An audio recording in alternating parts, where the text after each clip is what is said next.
So hello one welcome everyone, I welcome you all to the social science 2.0। मेरा नाम है शिवम दुबे और आज हम लोग पढ़ने वाले हैं चैलेंजेस टू पॉलिटिकल पार्टीज, यानी एक पॉलिटिकल पार्टीज के लिए एक लोकतांत्रिक देश में क्या क्या चुनौतियां होती हैं और किन किन चैलेंजेस को एक पॉलिटिकल पार्टी फेस करती है। इस इंपॉर्टेंट एस्पेक्ट पे बढ़ने से पहले हम एक बार बात कर लें उन सभी एस्पेक्ट पे जिनमें हमने ऑलरेडी डिस्कशन करा हुआ है, जिसका वीडियो आपके इस वीडियो के डिस्क्रिप्शन बॉक्स में जाके आप देख सकते हैं, चेकआउट कर सकते हैं। बात करें अब तक के डिस्कशन की तो हमने जाना है कि पॉलिटिकल पार्टीज की मीनिंग क्या होती है, पॉलिटिकल पार्टीज के फंक्शंस क्या होते हैं और पॉलिटिकल पार्टीज में हमने देखा कि पार्टी सिस्टम क्या होता है, जिसमें कि one party system, two party system और मल्टी पार्टी सिस्टम के कॉन्सेप्ट क्या होते हैं और इसमें से कौन सा बेहतर होता है। इस शानदार प्रश्न के उत्तर को हमने दिया। इस प्रकार हमने why do we need political parties के संपूर्ण एस्पेक्ट को डिस्कशन कर लिया। बात करें इसके बाद में तो हमने नेशनल पॉलिटिकल पार्टीज, जिसमें कि 6 प्रमुख नेशनल पॉलिटिकल पार्टीज के बारे में जाना, स्टेट पॉलिटिकल पार्टीज के बारे में जाना और इसके बाद अब हम आज के टॉपिक को स्टार्ट करेंगे चैलेंजेस टू पॉलिटिकल पार्टीज, यानी कि एक पॉलिटिकल पार्टी के लिए क्या क्या चैलेंजेस होते हैं। सो स्टार्ट करते हैं सेशन को। तो सेशन को स्टार्ट करते ही सबसे पहली जो लाइन देखने को मिल रही है उसमें लिखा है कि parties are the most visible face of democracy. और हमने ऑलरेडी पढ़ा भी हुआ है कि एक लोकतांत्रिक देश में जो पॉलिटिकल पार्टीज होती है is one of the most visible institution है, यानी कि सबसे ज़्यादा देखी जाने वाली अगर कोई संस्था है एक डेमोक्रेसी में तो वो होती है एक पॉलिटिकल पार्टीज, एक राजनीतिक दल। तो वही बातें कर रहा है कि डेमोक्रेसी का सबसे ज़्यादा देखे जाने वाला जो चेहरा है वो होता है पार्टीज, वो होते हैं दल, वो होते हैं लोकतांत्रिक व्यवस्था में राजनीतिक दल। यानी कि it is natural that people blame parties for what ever is wrong with the working of democracy. यानी ये बिल्कुल जायज़ बात है कि जब लोकतंत्र का सबसे ज़्यादा, लोकतंत्र में सबसे ज़्यादा देखी जाने वाली अगर कोई संस्था है और वो है पॉलिटिकल पार्टीज, तो हर वो चीज़ जो एक लोकतंत्र में घटित होती है उस हर चीज़ के लोग एक पॉलिटिकल पार्टीज को ही जिम्मेदार समझते हैं और जिम्मेदार ठहराते भी हैं। यानी अच्छा होता है तो credit goes to political parties and political leaders, and wrong होता है तो भी credit goes to political parties and political leaders. ये चीज़ें हम जानते भी हैं और अपने एवरीडे लाइफ में इसको हम लोग महसूस भी करते हैं।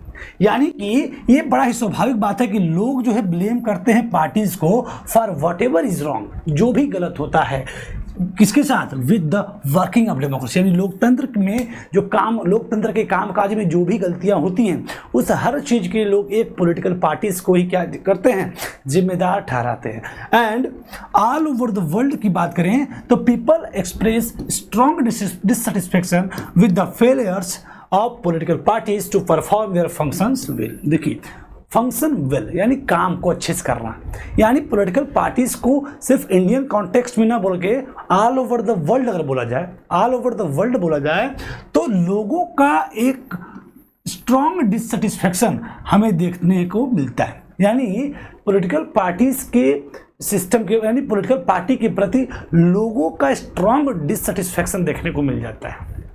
वो भी किस परिदृश्य में, with the failures of political parties to perform their functions well. यानी पॉलिटिकल पार्टीज जो अपने काम काज को करती है उस काम काज के परिदृश्य में उनके फेलियर्स को देखते हुए लोग जो है सबसे ज़्यादा डिससेटिस्फेक्शन एक पॉलिटिकल पार्टी से रिलेट करते हैं, यानी एक पॉलिटिकल पार्टीज के प्रति एक्सप्रेस करते हैं, व्यक्त करते हैं।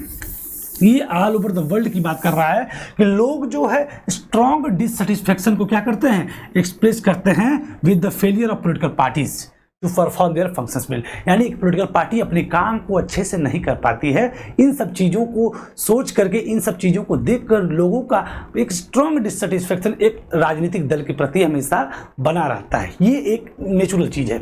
And popular dissatisfaction and criticism has focused on 4 problem area in the working of political parties। और बात करें वर्किंग सिस्टम की यानी पॉलिटिकल एरिना की बात करें तो इन डिससेटिस्फैक्शंस को हम 4 क्राइटेरिया में हम लोग मेजरमेंट करने वाले हैं, इन 4 परिदृश्य में जानने वाले हैं। जैसे कि political party need to face and overcome this challenges in order to remain effective instrument of democracy. Remain effective instrument of democracy, यानी लोकतंत्र का एक इफेक्टिव इंस्ट्रूमेंट बने रहने के लिए पॉलिटिकल पार्टीज को इन सभी ओवरकम को, कितने ओवरकम को, जो यहाँ पे लिखा गया है 4 प्रॉब्लम, यानी 4 प्रमुख समस्याएं, चार प्रमुख चुनौतियां एक पॉलिटिकल पार्टीज में देखने को मिल जाती है, और भी तमाम समस्याएं होती हैं, लेकिन इन चार चैलेंजेस जो हर एक पॉलिटिकल पार्टीज में अक्सर हमें देखने को मिल जाती है, तो पॉलिटिकल पार्टी को क्या है, जरूरत है to face and overcome this challenges, कि वो फेस करे और इन चैलेंजेस को ओवरकम करे।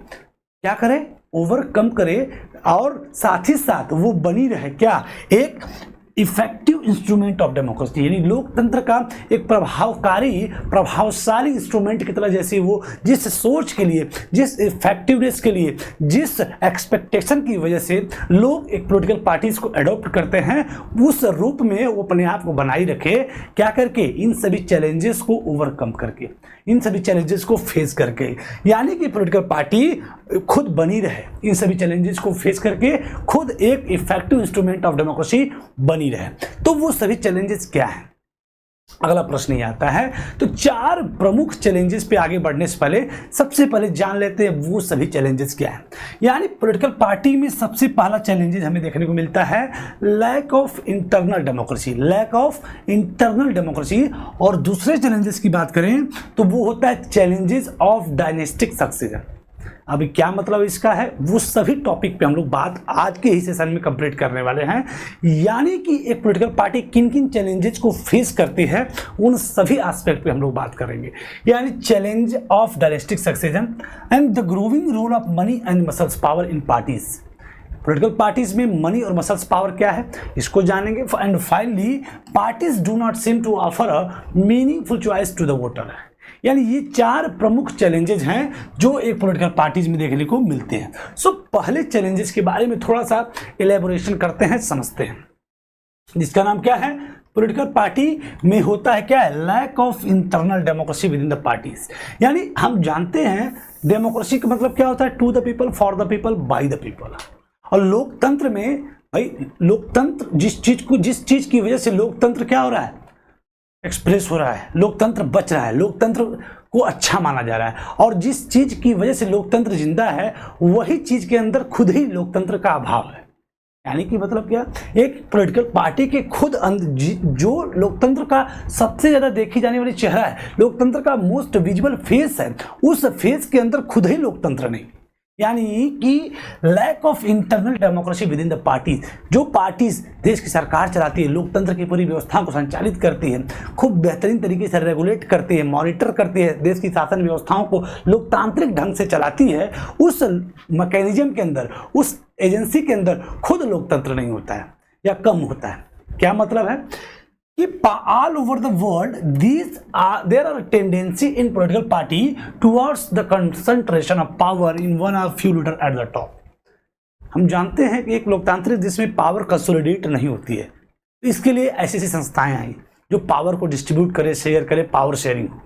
लेकिन जो ये मैकेनिज्म बना है, इस मैकेनिज्म खुद अपने अंदर जो मैकेनिज्म पूरा बन के तैयार है, जो एजेंसी बन के तैयार है, जिसका नाम है पॉलिटिकल पार्टीज, ये खुद अपने अंदर डेमोक्रेसी को प्रैक्टिस नहीं करती है, क्योंकि ये फिर अपने अंदर, यानी कि पॉलिटिकल पार्टीज अपने उस दल में फ्यू लीडर ही टॉप पे रह पाते हैं, फ्यू लीडर ही टॉप के हर चीज को कंट्रोल करते हैं। यानी कि ऑल ओवर द वर्ल्ड की बात करें कि ये प्रवृत्ति देखने को मिल जाती है पॉलिटिकल पार्टी की तरफ से कि the concentration of power in one or few leaders at the top. जो उस पॉलिटिकल पार्टी में कुछ लीडर्स होते हैं, जो टॉप के लीडर्स होते हैं, वही पूरी पावर को क्या किए रहते हैं, कंसंट्रेट किए रहते हैं। जैसा कि एक डिक्टेटरशिप में होता है, जैसा कि एक जो है क्या बोल सकते हैं, किसी भी मिलिट्री रूल में होता है, रिलीजियस लीडर वाले सिस्टम में होता है, डिक्टेटरशिप में होता है। यानी कि उसको ऐसा तो नहीं कर सकते, लेकिन ओवरऑल यही तो कहा जा रहा है कि पावर का कंसंट्रेशन नहीं होना चाहिए एक लोकतंत्र में। जबकि जो व्यक्ति, जो एजेंसी, जो चीज लोकतंत्र को जिंदा रख रही है, उसके अंदर खुद लोकतंत्र की कमी है, क्योंकि उस पूरी व्यवस्था में जो पावर है पूरी कंसंट्रेट रहती है one or few leaders at the top. जो टॉप के लीडर्स होते हैं उनके हाथ में। जैसा कि आप खुद एक बार ऑब्जर्व करिए अपने चारों तरफ, जितनी भी पॉलिटिकल पार्टीज के बारे में आप जानते हैं, एक बार उन पॉलिटिकल पार्टीज के प्रमुख लीडर्स के बारे में जानिए, उनके लिए गए डिसीजंस को जानिए और वो कैसे काम कर सकते हैं, थोड़ा इसको समझिए, आप खुद इस प्रश्न के उत्तर को जान जाएंगे। यानी कि parties do not keep membership register, do not hold organizational meetings and do not conduct internal election regularly।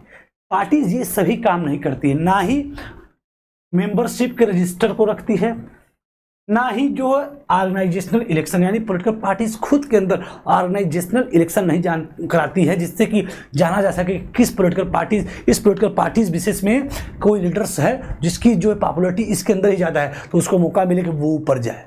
तो ऐसा कोई भी ऑर्गेनाइजेशनल इलेक्शन नहीं कराती है। अब ये ऑर्गेनाइजेशनल इलेक्शन का मतलब क्या हो गया, पार्टी के अंदर खुद का भी इलेक्शन होना चाहिए, यानी कि ना ही वो मेंबरशिप रजिस्टर रखती है, ना ही वो ऑर्गेनाइजेशनल इलेक्शन कराती है, मीटिंग कराती है, and do not conduct internal election regularly, और ना ही कोई इंटरनल इलेक्शन भी रेगुलरली वो कराती है। यानी पार्टीज के सभी डिसीजंस जो लीडर्स एट द टॉप होते हैं वही डिसीजन क्या कर लेते हैं, ले लेते हैं। तो इसमें जो है ना ही ऑर्गेनाइजेशनल मीटिंग होती है, ना ही मेंबरशिप रजिस्टर होता है, और ना ही कंडक्ट होता है internal election regularly. So ordinary member of the party do not get sufficient information on what happens inside the party. So एक आम आदमी के लिए, यानी आम जो कार्यकर्ता है उस पार्टी का, एक्टिव मेंबर है, उसके लिए उसके पास कोई सफिशिएंट जानकारी नहीं होती है कि पॉलिटिकल पार्टीज में क्या चल रहा है। वो बस काम करता है, जान नहीं पाता कि क्या मामला चल रहा है पार्टीज में। यानी कि एक ordinary member of the party के पास do not get sufficient information, उसके पास पर्याप्त सूचनाएं, सफिशिएंट इन्फॉर्मेशन नहीं होती है कि क्या पॉलिटिकल पार्टीज के अंदर चल रहा है। So as a result the leaders assume greater power to make decision on the name of party. तो जो लीडर्स होते हैं, जो लीडर्स ऑफ द टॉप होते हैं, वो पार्टी के नाम पे सभी डिसीजन को खुद ही क्या करते रहते हैं, लेते रहते हैं। Ordinary members of the party कोई बातें सूचना भी नहीं मिल पाती है कि पार्टी में क्या चल रहा है। And since one or few leaders exercise paramount power in the party, those who disagree with the leadership find it difficult to continue in the party. जिसको आप बहुत अच्छे से जानते होंगे इस पॉइंट को। तो हम जान गए कि one or few leaders exercise करते हैं क्या, पैरामाउंट पावर को, किसमें, उस पार्टी में। और जो लोग भी, दोज हु डिसएग्री, जो भी उन लीडर्स से, जो लीडर्स एट द टॉप हैं, उनसे डिसएग्री करते हैं, आइडियोलॉजिकल सिस्टम या किसी भी तरीके से उनसे डिसएग्री करते हैं, तो उनके लिए उस पार्टी में रहना, then find it difficult to continue in the party. तो उनका उस पॉलिटिकल पार्टीज में रहना क्या हो जाता है, कठिन हो जाता है। अर्थात उनको पॉलिटिकल पार्टी से क्या किया जा सकता है, निकाला जा सकता है। अगर वो पार्टी लीडरशिप से सेटिस्फाई नहीं है, उस पर जो है डिससेटिस्फैक्शन अगर व्यक्त करते हैं।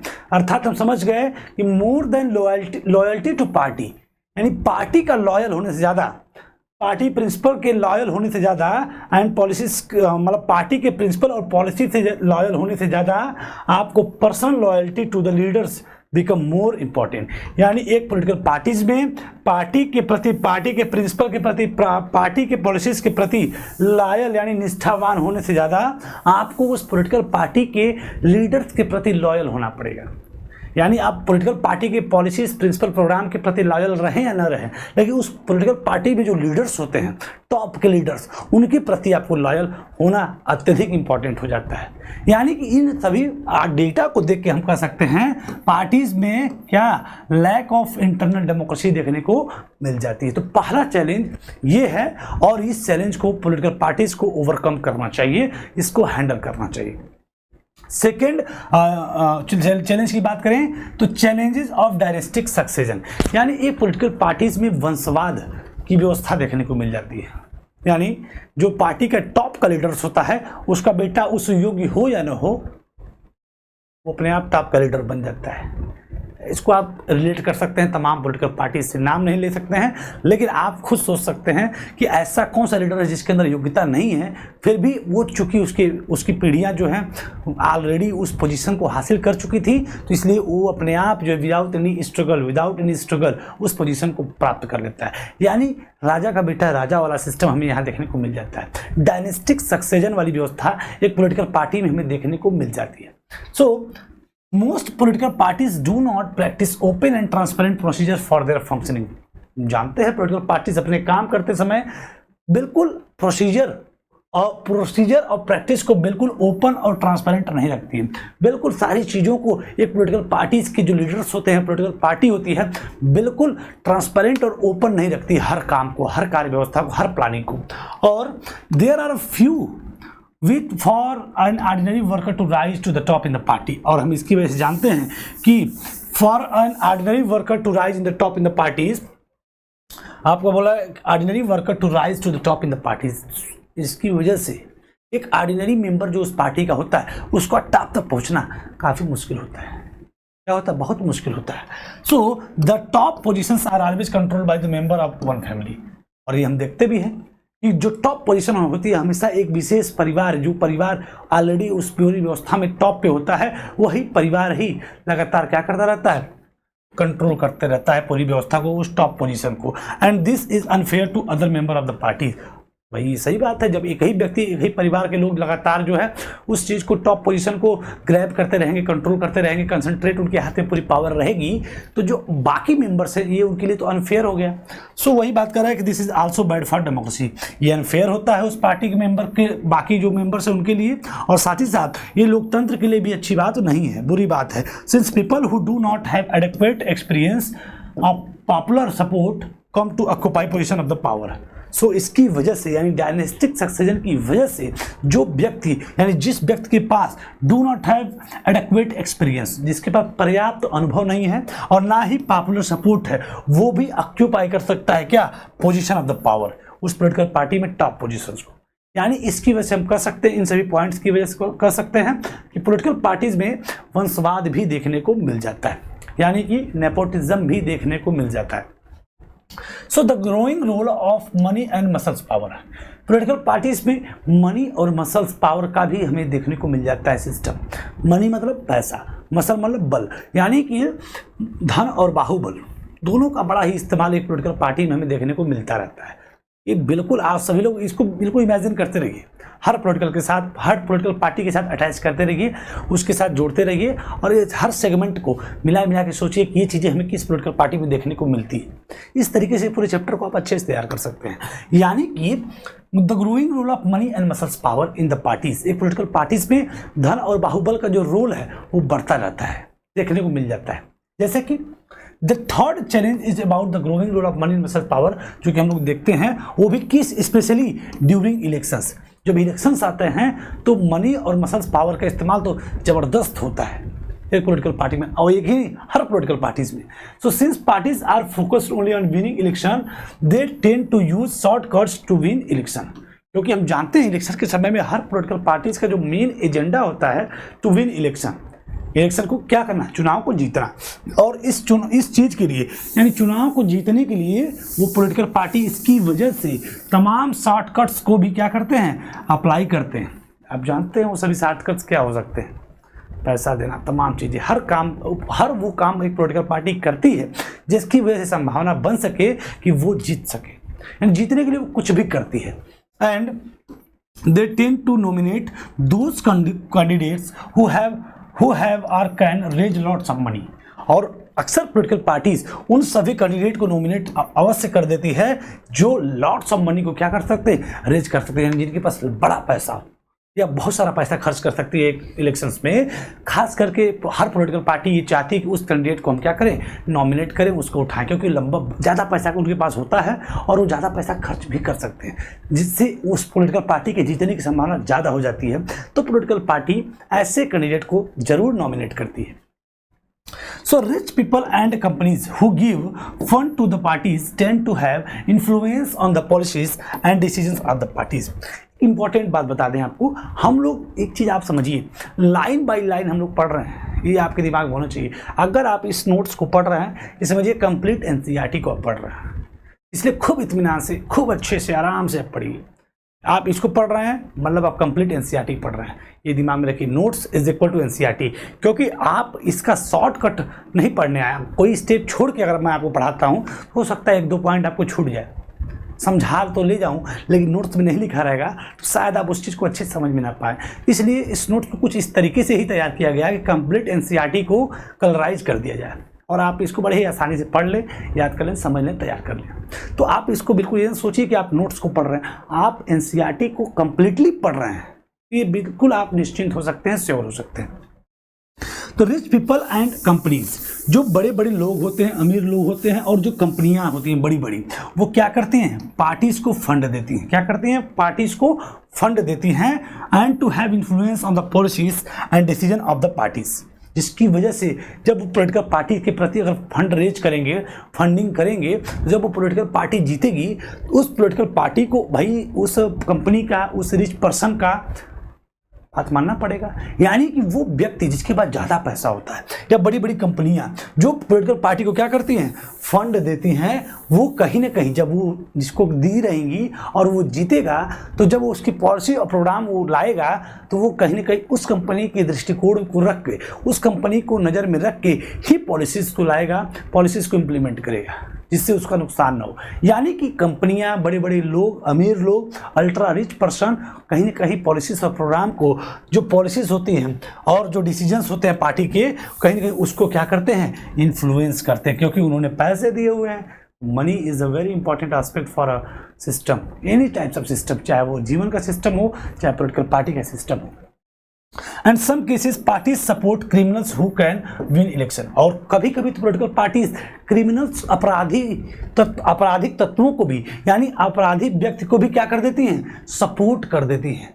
क्यों? क्योंकि उनको पता होता है कि वो इलेक्शन क्या कर सकते हैं, जीत सकते हैं। यानी कि growing role of money and muscles power political party में देखने को मिलता है। And democrats all over the world are worried about the increasing role of rich people and big companies in the democratic politics. और हम जानते हैं पैसे का बढ़ता हुआ रोल एक पॉलिटिकल पार्टीज में, बड़ी बड़ी कंपनियों का बढ़ता हुआ रोल एक पॉलिटिकल पार्टीज में, और अमीर अमीर लोगों का, बड़ी बड़ी कंपनियों का जो रोल जिस तरीके से पॉलिटिकल पार्टीज में हो रहा है, वो कहीं ना कहीं इसके लिए ऑल ओवर द वर्ल्ड के जितने भी डेमोक्रेट्स हैं इस बात से चिंतित हैं। जिस प्रकार से इनका रोल बढ़ रहा है, यानी मनी और मसल्स का रोल बढ़ रहा है पॉलिटिकल पार्टीज में, वो एक डेमोक्रेसी के लिए काफ़ी नुकसानदेह है, काफ़ी नुकसानदेह हो सकता है। यानी कि ये हो गया third challenge for a democratic politics. यानी कि लास्ट बात करें तो parties do not seem to offer a meaningful choice to the voter. Meaningful choice to the voter, यानी लोगों की मन चाहा। मीनिंगफुल चॉइस का मतलब क्या हो गया कि वो हर पार्टीज डू नॉट सीम, हर पार्टीज ये प्रतीत नहीं, मतलब महसूस नहीं होता है, प्रतीत नहीं होता है क्या, a meaningful choice to the voter, लोगों के लिए अर्थफुल चॉइस, यानी कि उनका मन पसंदीदा चॉइस पॉलिटिकल पार्टीज, जैसे एक पॉलिटिकल पार्टीज, दो पॉलिटिकल पार्टीज, तीन पॉलिटिकल पार्टीज। अगर मैं आपसे कह दूं आपको एक आम खाना है, और फिर दूसरा भी ऑप्शन में मैं कह दूं आम खाना है, और फिर तीसरे ऑप्शन में मैं बोल दूं आम खाना है, और फिर चौथे ऑप्शन में बोल दूं कन्फर्म है आम खाना है, तो आप बताइए क्या चूज करेंगे। तो जब चारों ऑप्शन आम ही हैं तो हमारे पास मीनिंगफुल चॉइस है ही नहीं, मन चाहा पसंद हम ले ही नहीं सकते। जब सिर्फ चारों ऑप्शन में आम ही आम हैं तो किसी को भी सिलेक्ट करेंगे तो आम ही तो मिलेगा। यानी ये बातें कर रहा है कि मीनिंगफुल चॉइस कहीं कहीं पॉलिटिकल पार्टी में हमें देखने को नहीं मिलती है, क्योंकि हर political party same policy, same agenda को लेकर चलती है। तो इसलिए हर पॉलिटिकल पार्टी एक जैसे देखने को मिल जाती है हमें, जिससे वोटर्स कंफ्यूज है, उनके पास मीनिंगफुल चॉइस नहीं है कि हम किसको चूज करें। In order to offer meaningful choice parties must be significantly different. हम जानते हैं मीनिंगफुल चॉइस का मतलब क्या हो गया कि पार्टीज मस्ट बी सिग्निफिकेंटली क्या हो, डिफरेंट हो। हर पॉलिटिकल पार्टी अलग हो, उसका काम करने का सिस्टम अलग हो, उसके एजेंडा अलग हो, वो अलग तरीके से। लेकिन यहाँ पे मामला क्या है कि in recent years there has been a decline in the ideological differences among political party in most party of the world. Most party of the world की बात कर रहा है, सिर्फ भारत की बात नहीं कर रहा है, ऑल ओवर द वर्ल्ड की बात कर रहा है कि आइडियोलॉजिकल जो डिफरेंसेस थे, हर पॉलिटिकल पार्टी के जो आइडियोलॉजिकल डिफरेंसेस थे उसमें कहीं ना कहीं क्या देखने को मिल रहा है, डिक्लाइन देखने को मिल रहा है। यानी लगभग डिफरेंसेस अब लगभग हर पॉलिटिकल पार्टी के खत्म हो चुके हैं, कम हो रहे हैं। यानी सबके आइडियोलॉजिकल लगभग सिस्टम क्या है, एक जैसे हैं हर पॉलिटिकल पार्टी के बीच में। Most parts of the world की बात कर रहा है कि पिछले कुछ वर्षों की बात कर रहा है कि there has been a decline in the ideological differences. जो आइडियोलॉजिकल डिफरेंसेस है हर पॉलिटिकल पार्टी के बीच में, वो कहीं ना कहीं क्या हुआ है, रिसेंट ईयर्स में डिक्लाइन हुआ है। यानी कि फॉर एग्जाम्पल कह रहा है कि the difference between the labour parties and the conservative parties in Britain is very little. यानी कि जैसे एग्जाम्पल दे रहा है, ब्रिटेन की दो पार्टियां हैं, एक कंजर्वेटिव पार्टी है और एक लेबर पार्टी है, इनके बीच में आइडियोलॉजिकल डिफरेंसेस बहुत कम है। यानी कि एक व्यक्ति जिसको वोट करना है ब्रिटेन में, वो इन दोनों पॉलिटिकल पार्टीज में किसको चूज करेगी, जब दोनों के आइडियोलॉजिकल सिस्टम एक जैसे हैं, इनके बीच में कोई आइडियोलॉजिकल डिफरेंसेस नहीं। तो आखिर यानी कि आपके पास सही कोई ऑप्शन ही नहीं, आम ही खाना है आपको, किसी को चूज करिए आम ही खाना है आपको, ये मामला है, मीनिंगफुल चॉइस नहीं है। And they agree to more and they agree on more fundamental aspect but differ only in detail on how policies are to be framed and implement। policies कैसे framed होती हैं, कैसे implement होती हैं, बस इस बात से political parties क्या हैं, थोड़ा सा अलग हैं, लेकिन जो उनकी fundamental aspect हैं वो क्या है, लगभग वो सेम है। ये डिफरेंस में differ only in details on how policies और फ्रेम को कैसे वो इम्प्लीमेंट करती हैं, कि और पॉलिसीज को कैसे इम्प्लीमेंट करती हैं, कैसे फ्रेम करती हैं, ये बातें बस अलग हैं, लेकिन उनकी जो फंडामेंटल एस्पेक्ट हैं वो सब लगभग एक जैसे हमें देखने को मिल जाते हैं हर पॉलिटिकल पार्टीज के। सो इन आवर कंट्री की बात करें तो उसमें भी ये देखने को मिल जाता है। The different among all the major parties on the economic policies have reduce. तो इकोनॉमिक पॉलिसीज की बात करें तो लगभग हर पॉलिटिकल पार्टी की जो सोच है इस बात को लेके लगभग डिफरेंस कम हो गया, यानी सबकी सोच एक जैसी हो गई है। So those who want to really different policies have no option available to them. So इसलिए अगर कोई व्यक्ति, कोई वोटर है, कुछ अलग चाहता है इन सबसे, तो उसके पास कोई चॉइस नहीं है, उसको उसी में से कोई ना कोई चूज करना है। And sometimes people can not even elect very different leaders either because the same set of leaders keep shifting from one parties to another parties. और कभी कभी लोग एक अपने हिसाब से मनचाहे लीडर्स को भी, देखिए sometimes people can not even elect very different leaders, कुछ अलग लीडर्स को चूज भी नहीं कर सकते, क्योंकि उस लीडर को हमने कुछ सोचा था वो डिफरेंट है, तो हमने इस पार्टी को नहीं वोट करके उस पार्टी के लीडर को चूज कर लिया। कल पता चला कि वो लीडर उस पार्टी में से निकल के जिस पार्टी को हमने चूज नहीं किया था उसमें चला गया, यानी आपने वोट दिया इसको लेकिन वो भी चला गया उसी में। तो क्या मतलब निकला वोट का, यानी कि डिफरेंट लीडर्स को आप तब भी क्या कर सकते हैं, कैन नॉट इवन इलेक्ट, फिर भी आप इलेक्ट नहीं कर सकते, क्योंकि the same set of leaders keep shifting from one party to another. एक पार्टी से दूसरी पार्टी में लीडर्स क्या होते रहते हैं, शिफ्ट होते रहते हैं। सो आई होप आप चारों चैलेंजेस के बारे में जान चुके होंगे। आपने आज क्या पढ़ा, चैलेंजेस टू पॉलिटिकल पार्टी, क्या पढ़ा, चैलेंजेस टू पॉलिटिकल पार्टी, जिसमें कि आपने पहला चैलेंज देखा कि lack of internal democracy, lack of internal democracy, जिसमें हमने देखा कि एक पॉलिटिकल पार्टीज के अंदर लोकतंत्र का अभाव होता है। दूसरा हमने चैलेंज देखा डायनेस्टिक सक्सेशन, क्या देखा, डायनेस्टिक सक्सेशन हमने देखा, वंशवाद की व्यवस्था हमने पॉलिटिकल पार्टीज में देखा। फिर growing role of money and muscles power, money and muscles power की सिस्टम को हमने पॉलिटिकल पार्टीज में अनुभव किया। साथ ही साथ आपको लास्ट पॉइंट में हमने पढ़ा कि parties do not seem to offer meaningful choice to the voter, meaningful choice to the voter, यानी कि लोगों के लिए मीनिंगफुल चॉइस अब पॉलिटिकल पार्टी नहीं रह गई है, क्योंकि हर पॉलिटिकल पार्टी के बीच में जो आइडियोलॉजिकल डिफरेंसेस है वो बिल्कुल डिक्लाइन होते चले जा रहे हैं। सबकी पॉलिसीज, सबके प्रोग्राम, सबके जो इकोनॉमिक पर्सपेक्टिव में जो सोच है सबकी लगभग एक जैसी हो रही है। तो कोई व्यक्ति अगर कुछ डिफरेंट चाहता है तो there are no any types of choice for them, उनके लिए कोई भी चॉइस नहीं है। सो आई होप आप आज के सेशन को खूब एंजॉय किए होंगे और चैलेंजेस टू पॉलिटिकल पार्टी के कंप्लीट एस्पेक्ट को देख लिए होंगे। अब इस चैप्टर का जो लास्ट एस्पेक्ट है जिसमें हम लोग पढ़ेंगे how can parties B reform, कि कैसे एक पॉलिटिकल पार्टीज में हम लोग रिफॉर्म कर सकते हैं, जो ये सभी चैलेंजेस हैं उन सभी चैलेंजेस को ओवरकम कैसे कर सकते हैं, एक पॉलिटिकल पार्टी को कैसे ओवरकम, जितनी भी समस्याएं एक पॉलिटिकल पार्टी फेस करती है उसको कैसे ओवरकम किया जा सकता है। तो हम लोग पढ़ेंगे रिफॉर्म्स, कुछ सजेशन, और इसी के साथ हम इस चैप्टर को क्या करेंगे, कंप्लीट करेंगे। तो आई होप आज के सेशन में जितने भी टॉपिक्स को आपने पढ़ा होगा वो सभी टॉपिक आई होप आपको क्रिस्टल क्लियर हो गए होंगे। सो इसी के साथ सेशन को साइन ऑफ करते हैं। Thank you everyone. और आज के सेशन अगर आपको पसंद आया तो अपने दोस्तों के साथ, मित्रों के साथ, लविंग वन के साथ शेयर करिए, और इसके साथ ही कोई और टॉपिक, किसी और एस्पेक्ट पे आपको डिस्कशन चाहिए तो कमेंट बॉक्स में पिन करिए, उस पर हम प्रयास करेंगे अपना 100% देने का। साथ ही साथ और इसी के साथ अपने सेशन को हम लोग क्या करते हैं, साइन ऑफ करते हैं। सो पढ़ते रहिए, मस्त रहिए। Thank you everyone.